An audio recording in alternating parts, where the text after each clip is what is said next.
Bom dia, professor. Eu sou o Juan. Nosso grupo vai apresentar sobre quimerismo. E essa foi a notícia que nós pegamos como base para o trabalho. Homem que fez transplante de medula óssea descobre que carrega DNA do doador. Essa notícia foi veiculada aqui no Brasil pelo site Globo. Como que ocorreu esse caso? O homem da foto, que se chama Chris Long, sofreu com leucemia mieloide aguda, que é um tipo de câncer no sangue e na medula óssea. Também sofreu com síndrome mielodisplásica, que também é uma deficiência na medula óssea que afeta a produção de glóbulos brancos. Devido a esse quadro, ele optou por um transplante de medula. A medula óssea no nosso corpo tem a função de desenvolvimento das células sanguíneas, e o procedimento de transferência é feito de forma que toda a medula afetada é extraída do paciente e a medula do doador é inserida. Após todo esse processo, Chris Long teve que passar por uma bateria de exames. Foram retiradas algumas amostras de tecido dos lábios, da bochecha e também do sêmen dele. Foram encontrados vestígios do DNA do doador nos tecidos bucais do paciente.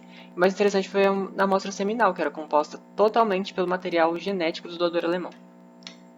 Aqui nesse próximo slide eu vou apresentar algumas teorias do porquê desse material genético estar inserido no sêmen do paciente. A principal é de que pode ter havido hematospermia, ou seja, uma pequena quantidade de sangue estava presente na amostra retirada do sêmen dele. O teste pode ter detectado o material genético dos leucócitos presentes no líquido seminal e nos fluidos da próstata. Esses leucócitos foram desenvolvidos na medula transplantada que possui o material genético do doador. E aí é possível que esse homem tenha um filho e o filho dele carregue o DNA do doador? Não. Primeiro que o Chris Long já era estéril antes mesmo do procedimento. E segundo que o transplante de medula óssea não afeta as células espermogênicas, nem o armazenamento do epidídimo. Ou seja, mesmo que ele pudesse ter filhos, os filhos deles nasceriam com a carga genética dele. Meu nome é Pedro Henrique Condori Colhetti, sou aluno de licenciatura em Ciências Biológicas na Universidade Federal do Mato Grosso do Sul. Vou falar sobre quimerismo.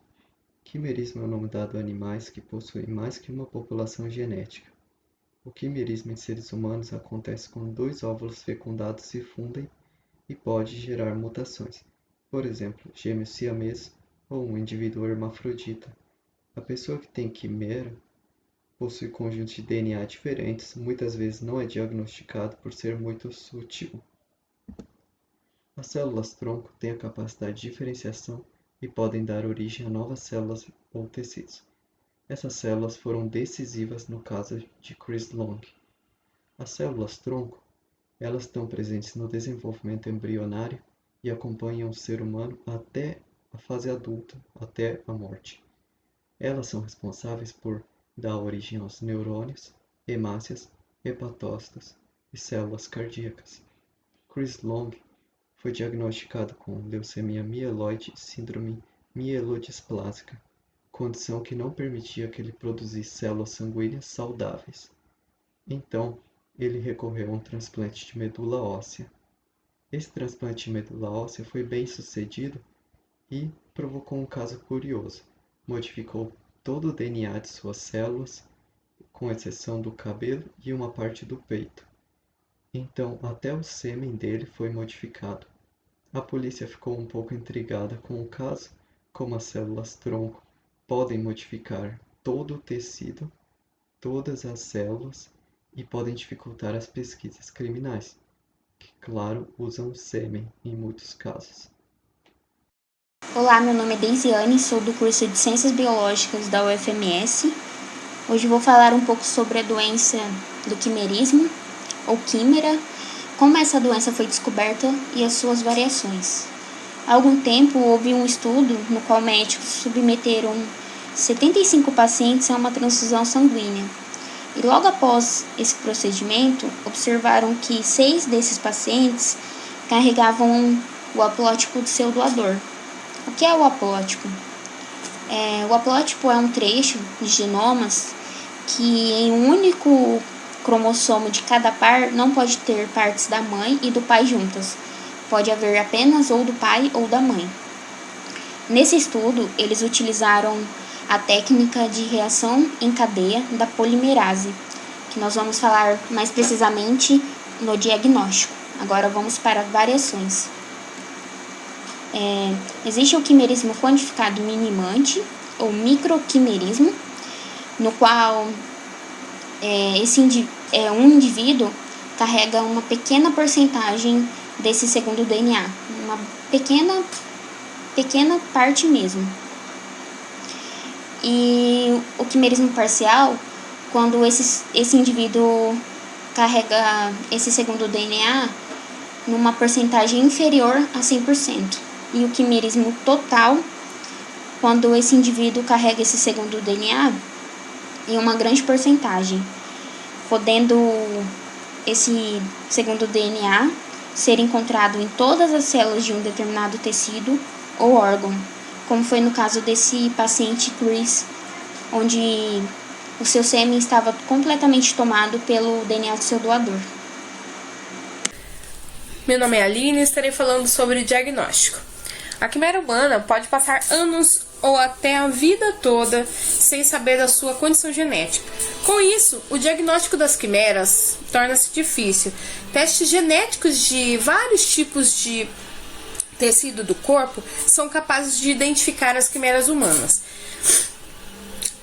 O teste para o quimerismo normalmente é realizado quando surgem sintomas raros, como os sintomas físicos que possam caracterizar o quimerismo. Os sintomas físicos incluem ambiguidade genital, hermafroditismo, pele com coloração desigual ou olhos com cores distintas, como mostrado abaixo nas figuras. Quando não há uma manifestação física do quimerismo, o diagnóstico é mais difícil, dependendo da ocorrência de um evento que possa desencadear essa desconfiança para essa condição de quimera. Quando ocorre o quimerismo não embrionário, tecnicamente são casos de microquimerismos, ocasionados por doações de órgãos ou transfusões sanguíneas. Vou falar sobre a análise de quimerismo em transplante, que este exame permite a quantificação de porcentagem de quimerismos nos transplantes de célula-tronco hematopoéticas a halogêncio, que utilizando metodologia de biologia molecular para análise de marcadores STRs, que são repetições curtas em tandem, que podem eficientemente diferenciar as células do receptor e doador. A detecção de 100% das células do doador corresponde à quimera completa e indica o sucesso do transplante. A análise do quimerismo é realizada em amostra total, sangue ou medula óssea. Obrigada. Meu nome é Nathalie Dandara, eu vou tentar explicar de uma forma mais simples do que é o PCR, que, como dito antes, né, a reação em cadeia de polimerase é um método que muitas vezes é utilizado para a identificação do quimerismo. Esse método ele não é só usado para isso, tem muitas funcionalidades dentro da ciência no geral, mas por ser um método, vamos dizer assim, mais barato e muito preciso, ele é muito utilizado para identificar as quimeras. Bom, ele basicamente simula in vitro a duplicação do DNA, de um trecho específico do DNA, então ele faz muitas cópias de um trecho específico.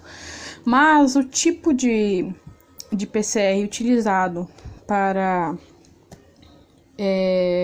identificar a quimera é o Nest PCR, né? Que é quando eles usam 2 primers, que são como se fosse um trecho pequeno de RNA feito para se encaixar no RNA que vai se formar. Então, eles pegam o DNA, abrem o DNA, como tá aqui na imagem, entre aspas, né? Faz virar uma fita simples. Aí, colocam os primers.